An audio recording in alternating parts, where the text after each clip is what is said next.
There's a wide difference between thinking of what you want in this world and thinking from what you want.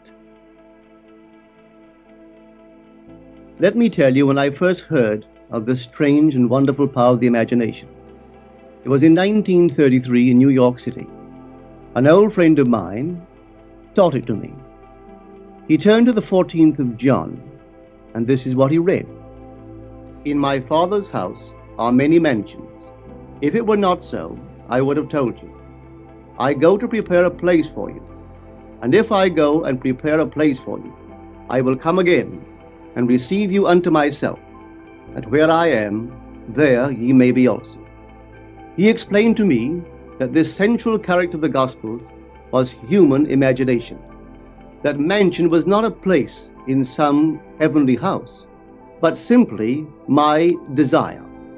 If I would make a living representation of the state desired, and then enter that state and abide in that state, I would realize it. At the time, I wanted to make a trip to the island of Barbados in the West Indies, but I had no money. He explained to me that if I would that night, as I slept in New York City, assume that I was sleeping in my earthly father's house in Barbados, and go sound asleep in that state, that I would realize my trip. Well, I took him at his word and tried it. For 1 month, night after night, as I fell asleep, I assumed I was sleeping in my father's home in Barbados.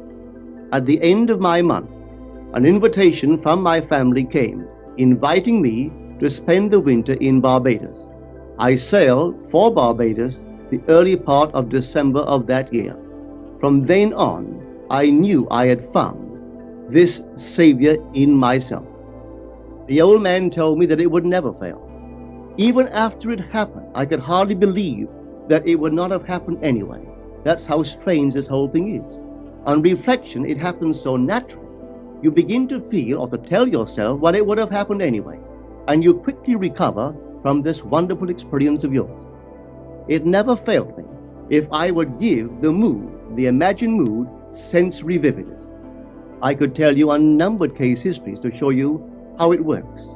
But in essence, it's simple. You simply know what you want. When you know what you want, you're thinking of it. That is not enough. You must now begin to think from it. Well, how could I think from it? I am sitting here, and I desire to be elsewhere.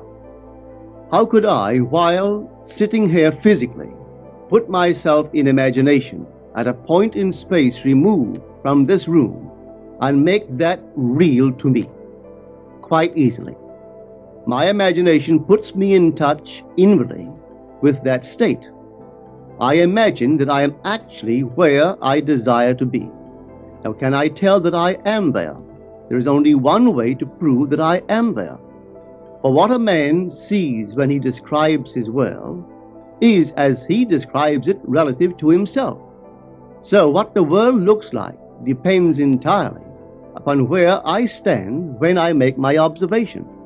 So if, as I describe my world, it is related to that point in space I imagine that I am occupying, then I must be there. I am not there physically, no, but I am there in my imagination.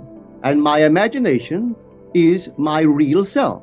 And where I go in imagination and make it real, there I shall go in the flesh also. When in that state I fall asleep, it is done. I have never seen it fail. So this is the simple technique on how to use your imagination to realize your every objective.